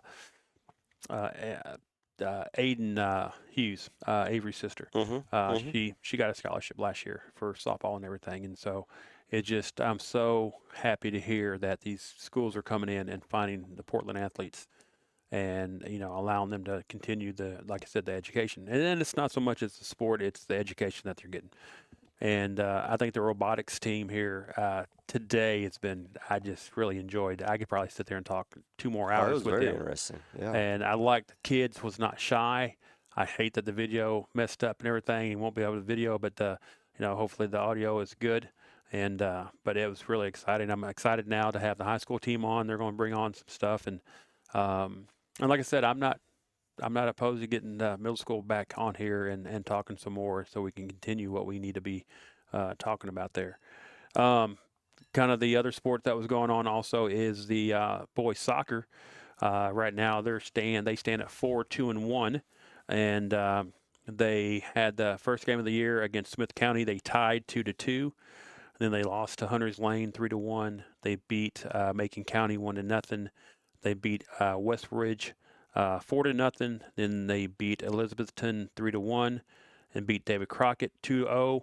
I guarantee those two games were played during spring break when they went over to East Tennessee, because those are East Tennessee teams.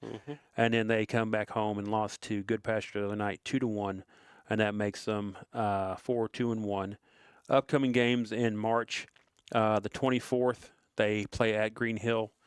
On the 27th, they have Gallatin here at home.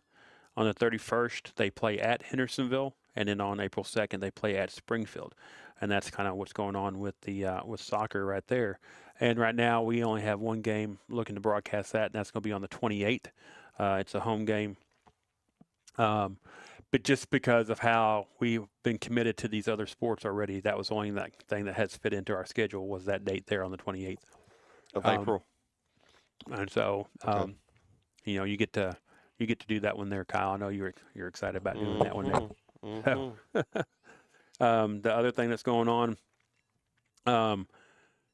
we on April 2nd, I know we are doing a flag football game. That's a home game for the flag football. But also that night that's going on is the PHS football's Liftathon. And so it'll be the first Liftathon under the new coach, Coach Dupree. That's right. And then that will happen on the 2nd, 3rd, 4th, and on the 4th, spring practice starts for the football team. Gosh. And it's here. I hear that once the coaching changes happen, there's a lot of kids who was not going to play are now playing, and got to let the kids coming back, and you're kind of wanting to see what you got, because this year in all the sports, from football to basketball to you'll see it in baseball and softball, you have a big senior class of athletes that have played and everything. And this is the year. And once this year is done with, you're like, man, who's going to come and fill all these spots and everything? And got a lot of questions in a lot of sports, because we had the biggest senior class that we've had in a long time in football, and that was 20-something seniors. And you had, what we said, 7 seniors on the basketball team? Well, there's nine, Nine. but 7 that were in the rotation. Yeah. And then on the girls, you had how many seniors there? 4. Well, you had Kieva, Story, and Nylock. So you had those 3. Okay. And then anything on the bench, that was the seniors. And so then after that, you've got to go through what you got with baseball and softball. It just seems like this senior class, no matter what sport it is, it's just a big class that kind of has played together and been together for the whole time. Also, something going on with the football team is they're actually going to be holding a youth camp. It was announced this week. It's a Portland youth camp, and it's going to be free admission. Oh, wow. It's free registration is from 7:30 to 8 o'clock over at the high school. There will be, and then it goes from 8 o'clock to 1:30, I believe is what Coach sat there and said. It's out there on the Facebook. I think I've posted it on our Facebook page, and it's all over the place. But it's for the youth, any youth that wants to sit there and come and do it. Your instructors are going to be the youth coaches, middle school coaches, and the high school coaches. And I actually got a text from Coach Dupree and asked this old retired coach to come out of retirement and run a drill during that day. Oh, wow. And so so that just tells you. What day is that again? The June 13th. Okay. It's a summer camp. It's summer camp, free for the youth. And the instructors are going to be the youth football coaches, middle school coaches, and the high school coaches. Will be all out there helping you run the drills and everything for these youth guys, for the youth kids that want to come out. And it's free. That's the biggest thing, and it's free. You get to come out and be instructed by, hopefully the coaches will be around when you get up there to the middle school and then onto the high school and everything, and you'll got to kind of see how it progresses and everything there. So it's a good thing that Coach Debris, he's come in and wants to do the summer camp with the kids and, get it out there and get them involved in everything. I know he's already been over and talked with Coach Lane and the coaches at the middle school, and he's been already down there with the youth coaches and talked to them about the system that they're running, what his outlook is, trying to get it all together. And I think that's something that we've been missing for a long time, and I've been around the program for a while too, and that's something where we've kind of lacked, and that is our communication all the way down to the youth. We've talked to the middle school with Coach Combs, Coach Lane, and everything, and we've had some connections with the youth, but I don't think how it should be. I think Coach Debris is doing a great job right there on trying to get that done and trying to get everything involved there. But that's the couple things going on with that, and then we'll go on to our broadcast. So our broadcast, we've now solidified the dates for March 24th, which is this week. We'll do a flag football. That'll be me and Coach Thayer down at Gallatin. The 25th will be baseball. That'll be you, Coach Thayer, me, guest speaker, and the PA announcer shoved in that press box that they got up there. So, but you and Coach Thayer will be the two main talkers there on that. The 27th is softball, and that's Joe Burns. So I think that might be me and you doing that one there. I can't remember who's all there. I don't. The 31st is baseball. So we have flag football, baseball, softball, baseball coming up in the next week or so. And then April, we've loaded up April thanks to me. We got flag football on the 2nd, softball on the 6th, baseball on the 8th, softball on the 9th, softball on the 13th, baseball on the 15th, flag football on the 16th, baseball on the 21st, and then soccer on the 28th. Is there any way you can maintain today's weather through all of that? I would love that. That'd be great, wouldn't it? Through the bulk of April. And as far as I know, not that it really matters, I'll be involved in all those dates, either helping commentate and doing color or being the main commentator or doing the board. I know there's Coach Thayer is going to be missing a couple of those because of his middle school baseball. And I know there's a couple of things that we got that you ain't going to be able to be there. So, but that's why we got 3 people. So we can sit there and try to cover these sports for these kids and these athletes. And there's still a lot of things that we're trying to get involved in and schedule. I want to get over to the youth league baseball. I want to I'd like to broadcast one of the 1200 baseball team, the Portland Longhorns. I want to broadcast one of their games since PSN is sponsoring them this year. Waiting on Mike Moore to get back with me on the schedules and their coaches so I can get in touch with them. It'd be nice to go out there to the park one day. If it's a day like this, set a tent up and do 2-3 games. And bring people on to help commentate and everything, so we can, we can leave or do whatever that we need to be. But that's just kind of what we're focused. That's why I was telling the high school coach robotics team. We're doing this for the kids. It's not so much as interviewing the coach and this and that, but it's for us. The side of it, when we started this, was for the kids, to let the kids get famous, for a couple of times and let them be on. And now that we're on YouTube and everything, and that's the main thing. But yeah, we got a lot of stuff coming at us. It seemed like basketball just took over right there for about 2.5 weeks there toward the end of the season, and it's great to have that. You could have been done and said, okay, we got 2-3 weeks. What are we going to do? And it was like basketball, and we're going. Hey, we got to go to Nashville every night for 4 nights in a row, and then guess what? We get a day, and then now we got to go to Tullahoma, and now we got to go to Murfreesboro, and it was nice to, like you said, it was a nice ride. It was nice to be along with that, and I heard a lot of compliments for you and Coach Thayer doing the games, and and so excited about what we can find coming here in the next couple of weeks. We're looking at trying to do a broadcast for track and field. We're kind of looking into that, trying to figure out a date that we can do. I know Coach Lambert had said something about doing the Sumner County Championships because how it's run, and it's a little bit easier to broadcast. He could see how it'd be easier to broadcast that, but I don't know if it's going to fit into our schedule. They're out somewhere today. Track and field's got a meet somewhere today. Like I said, there's so many sports that's going on right now. It's just crazy. You got March Madness. Has your bracket been busted already? I figure High Point has busted everybody. Yeah. Yeah, but I mean, if it wasn't going to be them, it'd have been somebody else. But I Well, tried to do something different this time. Instead of going with my heart, which usually gets me out of it pretty quickly, because I will not have Florida advancing. I will not have Michigan State going. I will not have Duke going. La la la la. And I decided, you know what? Let's just do something different. It's never worked doing it the other way. So I have some of those teams that I don't care to follow. Moving on, and we'll see what that happens. Our household, there's 4 of us. We've got a pool, and we've had it for, oh wow, this has got to be maybe the 10th year. And we do the brackets, and we score it, and we've actually got a trophy. And oh, really? yeah, each year, whoever won gets their name in the year put on there. And I think 2020, we've actually got COVID 2020 on there as the winner. Yeah, and that thing's about to get full, so that's always fun. You could be like in our household. Stanley Cup. You're just take a couple plaques off and put new ones on. You're I've just going to thought replace about them. it, and I'm not sure how. I know we're you're a gonna do hockey that. fan. Yeah, I'm not sure how we're going to do that. I have thought about that. What will we do? But I don't know. We may just not do it anymore. But it's that's fun, because then everybody's like, how could you pick that team? And everybody's kind of making fun of everybody, and then after the first weekend, you're going, everybody shuts up anyway.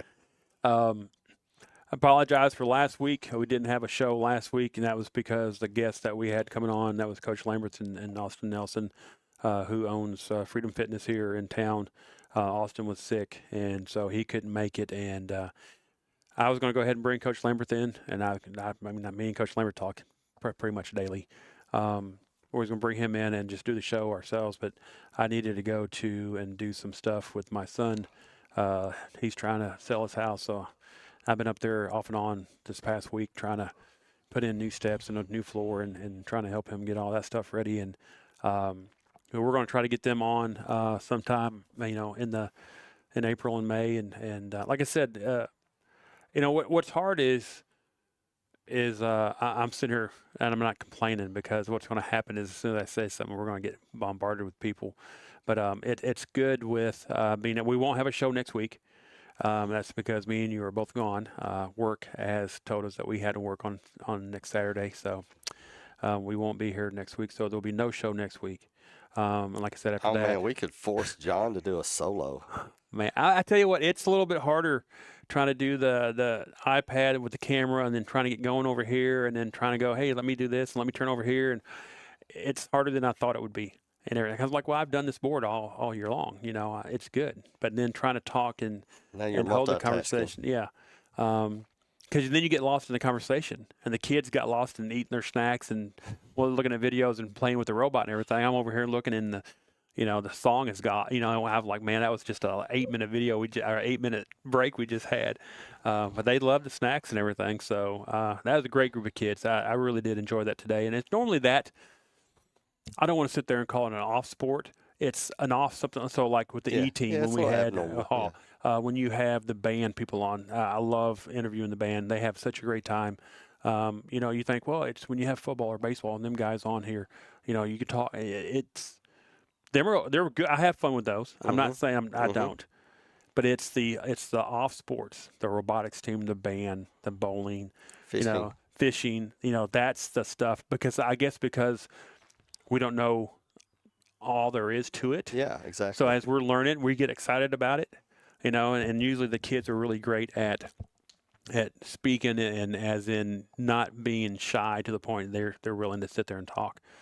Coach Sadler was great at everything, and so and then again, like I said, we got Coach. Let me see if I can get his name right. It's Brandon Murphy. Coach Murphy from the high school. They actually just started their robotics team at the high school. So they started in 2024. Okay, so that's they're brand new. I thought I'd not heard about that. So they're trying to get going and everything. So he's got with Coach Sadler and everything to be able to bring them up. And like he said, he's excited because of what Coach Sadler's doing with the kids in the here at the middle school. Maybe I can get a hold of West and get their robotics team in here, and we'll talk about it and everything. It's just, but I really had enjoyed that today. I could probably bring them in again and talk to them, because, I related to it because, like I said, with work, I was able to mess with robots, so I kind of understand the frustrations that they get sometimes. And so, but just to have them to be able to, what blows me away is Isabel, because she was able to, and I'm not saying that none of the others can't code either, but for her to be able to code and to write program, basically she's writing a program is what she's doing, and she's got to write it to what they want. She's got to write it because Abby's building this thing, and look, I'm building this, and you should be able to do this. And then you got your drivers with Isaac and Tristan sitting there going, "Hey, I got to be able to drive this.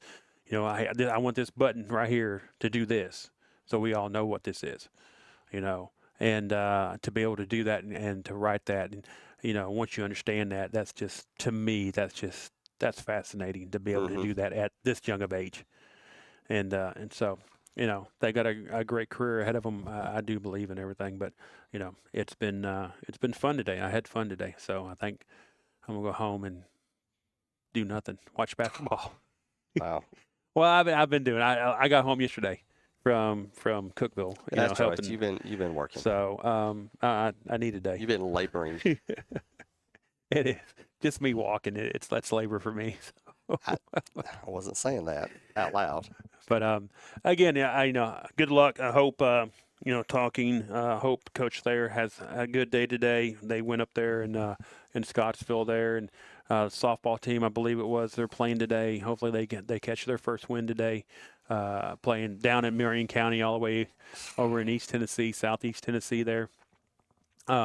Gracious. Watching some of these scores, basketball scores, I've watched more basketball high school, or at least kept up with, than I normally have, and that's great. And it's not like I don't like the game. It just I've not, I could talk more baseball, softball, football, and everything. So that's why. But I enjoyed doing the season with you and Coach Thayer there, learning about the board and the podcast and everything. And it was a whole lot easier, less headache most of the time. It was a learning experience. But I appreciate everybody who gave us feedback on the shows and everything. And again, allowing us to make mistakes and to learn as we go. Because like I said, we're, just jump into this like we did, and there's still a lot of stuff to learn for us to do. But,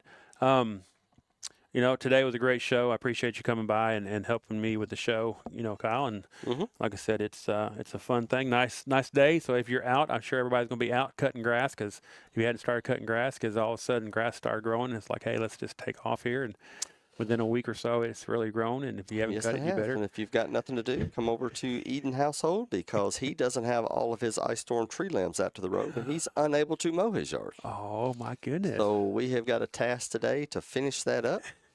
And because I thought I had plenty of time, I never thought about the grass growing. And so I can't get my yard mowed that needs it, because I've got tree limbs you still got to pick up. Yeah. So you just got to pick them up. You got to cut them. You got to I got to cut about half of it. Okay. But dragging it out to the That road. was something on the way home yesterday from Cookeville back home. I noticed there's a lot of trees down that people mostly just now started getting to the road, because you ain't gonna go out there. It's cold. It's cold. Yeah, I don't want to do it when it's cold. And so they've had a couple days. And crazy. And I would get a good pile out there, and I thought, well, I'll wait and let the city come pick that up. I ain't gonna load up from mailbox all the way to the other driveway. Let them pick that up. Of course, that was my excuse for not doing more. Was saying, I need to let them get that first, and then when they would get that, I'd go start again. But yeah, now that it's getting warm, I kind of need to get that done. And I've already got a granddaughter that asks when the pool's going to be ready. Oh, what yeah. are you talking about? But again, great job today by the East Middle School robotics team coming in. And like I said, I've got the pictures that you took and everything. We'll get those posted up on the webpage as soon as I get out of here. And then no video to edit. I'll have to go and start erasing some stuff since we're out of stuff there. So. Yeah, it just didn't go well this morning to start off with. So, it is what it is. But we appreciate everybody who listened in. We appreciate your time taking out this Saturday to listen in to what we had to say today. And if you ain't listening live, you can always listen in during the recording. And so, but any last words, Kyle? No, sir. With that, Kyle Eden, I'm Coach Alan Dares. You listen to Sports Saturday Off the Rails. Y'all have a good and blessed day.